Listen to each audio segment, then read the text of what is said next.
कहती है कि मैं गरीब जरूर हूं, लेकिन ऐसे गंदे काम मैं नहीं कर सकती हूँ।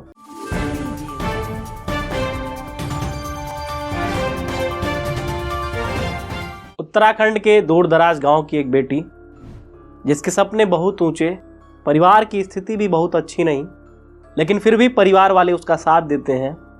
उसके सपने के लिए किसी भी तरीके से उसको होटल मैनेजमेंट का कोर्स कराते हैं। इसी बीच कोरोना आ जाता है, किसी तरीके से पढ़ाई पूरी होती है। जब कोरोना थोड़ा शांत होता है तो एक रिजॉर्ट में आकर रिसेप्शनिस्ट की नौकरी शुरू कर देती है। नमस्कार, मैं आशीष शुक्ला और आप लोग देख रहे हैं बुकल टीवी। आज की कहानी अंकिता भंडारी केस से जुड़ी हुई कि आखिर किस तरीके से एक गरीब परिवार की लड़की अपने सपनों को पूरा करने के लिए किस तरीके से जूझती है, किसी तरीके से अपने सपने को पूरा करती है। परिवार वाले उसका साथ देते हैं, लेकिन कुछ दरिंदे जिनके मंसूबे पूरे नहीं होते हैं, गलत कामों में अंकिता उनका साथ नहीं देती है और कहीं अंकिता इस काली करतूत की पोल को कहीं खोल न दे, उजागर न कर दे, इस डर से उस अंकिता को एक बैराज में ढकेल देते हैं, जिससे उसकी मौत हो जाती है। कहानी, घटनाक्रम आप लोग सुने होंगे, पढ़े होंगे, लेकिन इस कहानी के पीछे की असली वजह क्या है वो मैं आप लोगों को बताऊंगा कि आखिर कैसे अंकिता के एक दोस्त की वजह से इस केस से पर्दा उठा और जितने भी आरोपी हैं वो आज सलाखों के पीछे हैं। 18 तारीख को अंकिता के दोस्त की रात में करीब 8 बजे अंकिता से बात होती है। अंकिता थोड़ी बेचैन और परेशान रहती है। जो अंकिता का दोस्त पुष्प है वो उससे बार बार पूछता है कि क्या बात है, क्या वजह है, आज तुम बड़ी बेचैन और परेशान लग रही हो। अंकिता कहती है कि मैं रिजॉर्ट पहुंचकर बताऊंगी, अभी यहाँ आसपास लोग हैं। उसका दोस्त 2-3 बार और दबाव देता है कि बताओ आखिर क्या वजह है, क्या बात है, लेकिन हर बार अंकिता टालती है और कहती है कि मुझे होटल पहुंच जाने दो, मैं फिर पूरी सच्चाई, पूरी बात तुमको बताऊंगी। 8 से 9 बजता है, 9 से 10 बजता है, लेकिन पुष्प के पास फिर अंकिता का फोन नहीं आता है। रात किसी तरीके से बेचैनियों में गुजारने के बाद अंकिता का दोस्त पुष्प 19 तारीख को सुबह सुबह फिर रिजॉर्ट में फोन करता है। रिजॉर्ट का कोई सदस्य, कोई मेंबर मालिक का नंबर देता है। पुष्प मालिक पुलकित के पास फिर फोन करता है और पहली बार पुष्प का पुलकित से बातचीत होता है। पुष्प पूछता है कि आखिर अंकिता कहाँ गई, उसका फोन ऑफ क्यों आ रहा है। फिर पूरी बात पुलकित, जो एक तरीके से मनगढ़ंत स्क्रिप्ट थी, एक कहानी थी, वो पुष्प को सुनाता है। सोशल मीडिया पर ये 3-4 ऑडियो खूब वायरल हो रहे हैं, जिसमें आप लोग साफ तरीके से सुन सकते हैं कि आखिर पुष्प और पुलकित के बीच क्या बातचीत हुई। पुष्प पूछता है कि आखिर अंकिता कहाँ गई, क्या हुआ। पुलकित कहता है कि 18 तारीख को हम लोगों का पहले से ही प्लान था कि हम लोग को ऋषिकेश घूमने जाना है। मैं, मेरा मैनेजर सौरभ और मेरा ही एक स्टॉप अंकित, हम तीनों लोग जाने वाले थे। हमारे पास 2 दोपहिया थी, एक स्कूटी और एक बाइक। चूँकि अंकिता कुछ दिनों से काफ़ी अपसेट थी और वो घूमने फिरने की शौकीन थी, और हमारे पास एक लोगों की जगह थी, तो हम लोग अंकिता से कहे कि चलो तुम भी घूम आओ। हम लोग रिजॉर्ट से करीब 6:30 बजे के आसपास घूमने के लिए ऋषिकेश जाने के लिए निकले। पुष्प कहता है हाँ, रात में करीब 8 बजे हमारी लास्ट बार अंकिता से बात भी हुई। वो पूरा घटनाक्रम, जो एक मनगढ़ंत कहानी स्क्रिप्ट थी, पुलकित पुष्प को सुनाता है।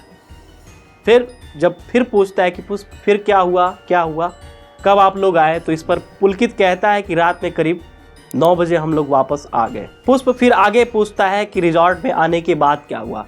पुलकित कहता है कि जब हम यहाँ पहुँचे तो खाना खाए और फिर अंकिता मेरा मोबाइल लेकर अपने कमरे में सोने चली गई, क्योंकि उसका मोबाइल चार्ज नहीं था और उसको आपसे बातें करनी थी। पुष्प कहता है कि मेरे पास तो आपके नंबर से कोई फ़ोन नहीं आया।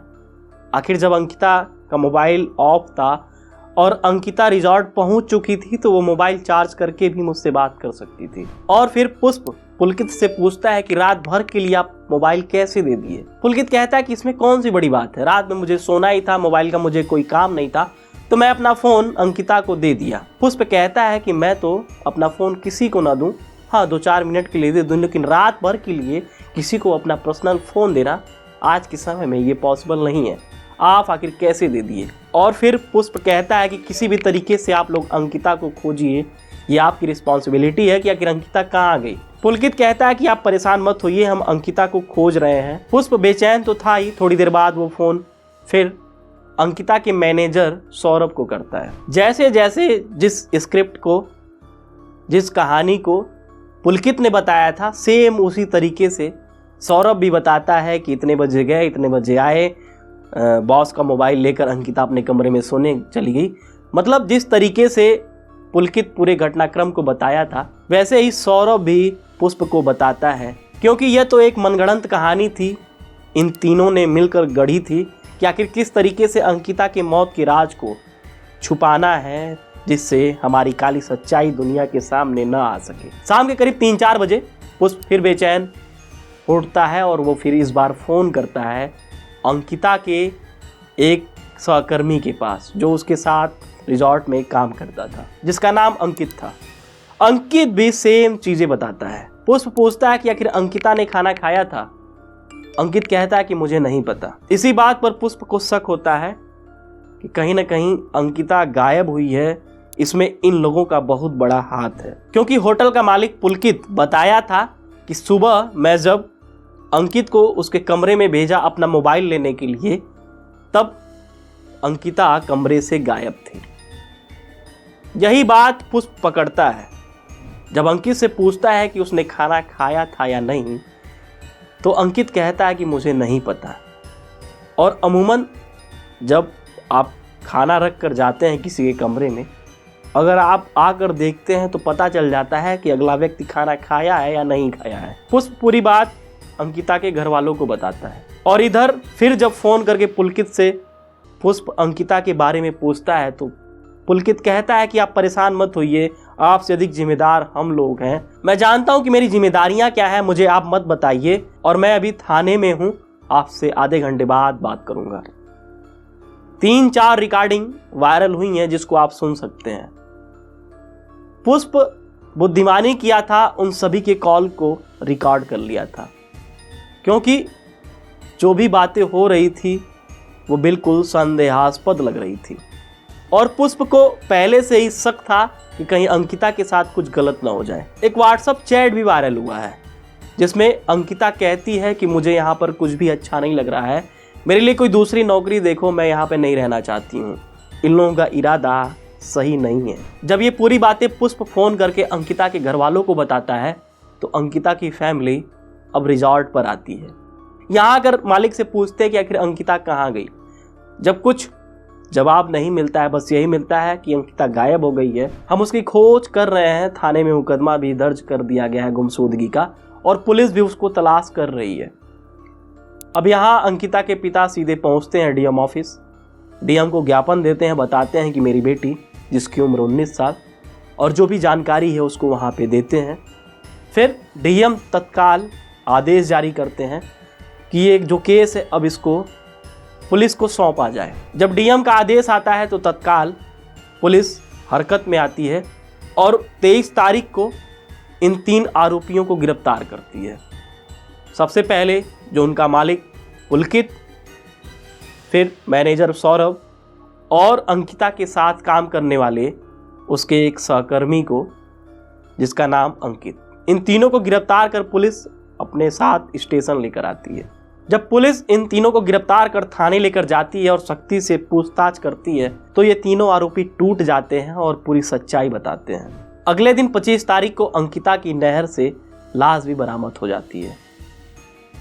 इस हत्याकांड के पीछे की मुख्य जो वजह निकलकर सामने आई है वो ये थी कि अंकिता वेश्यावृत्ति के धंधे में चंगुल में नहीं फंसना चाहती थी। पुलकित अंकिता के सामने 10,000 रुपये का ऑफर भी रखता है और कहता है कि हमारे गेस्ट हाउस में, हमारे रिजॉर्ट में कुछ वीआईपी लोग आने वाले हैं जिनकी तुमको खातिरदारी करनी है और इसके बदले तुमको पैसे भी मिलेंगे।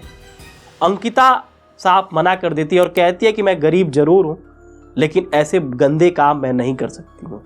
इसी एक बात का चिढ़ रहता है और वही चिढ़ उसके हत्या की वजह बन जाती है, क्योंकि मालिक चाहता था कि मैं किसी भी तरीके से अंकिता से गलत काम करवाऊं और अपने रिजॉर्ट की आमदनी बढ़ा सकूं। जब अंकिता इस गंदे काम के लिए राजी नहीं होती है तो मालिक पुलकित, उसका मैनेजर सौरभ एक प्लान बनाते हैं। वे सोचते हैं कि अगर ऐसा कहीं हो गया कि पूरी जो हमारी काली करतूत है, हमारी जो काली सच्चाई है, अगर अंकिता किसी को बता दी, हमारे रिजॉर्ट की बहुत बदनामी होगी। पुलकित को एक डर और भी था। पुलकित विनोद आर्या का बेटा है, वही विनोद आर्या जो पिछली सरकार में कैबिनेट मंत्री भी थे। पुलकित और सौरभ के मन में एक खौफनाक तरीका इजाद हुआ। इन दोनों ने प्लान बनाया कि अंकिता को कहीं घुमाने के बहाने बाहर लेकर चलते हैं और वहीं पर इसकी निर्मम हत्या कर दी जाएगी। प्लान के मुताबिक ये बाहर घुमाने लेकर गए और इसको डैम में ले जाकर के ढकेल दिए। इस घटना के पीछे की जो सबसे बड़ी वजह निकलकर सामने आई वो ये, अंकिता गलत काम के लिए मना कर दी और इन दोनों के मन में ये डर बैठ गया कि कहीं हमारे रिजॉर्ट की जो काली करतूत है, जो काली सच्चाई है, वो लोगों के सामने ना आ जाए।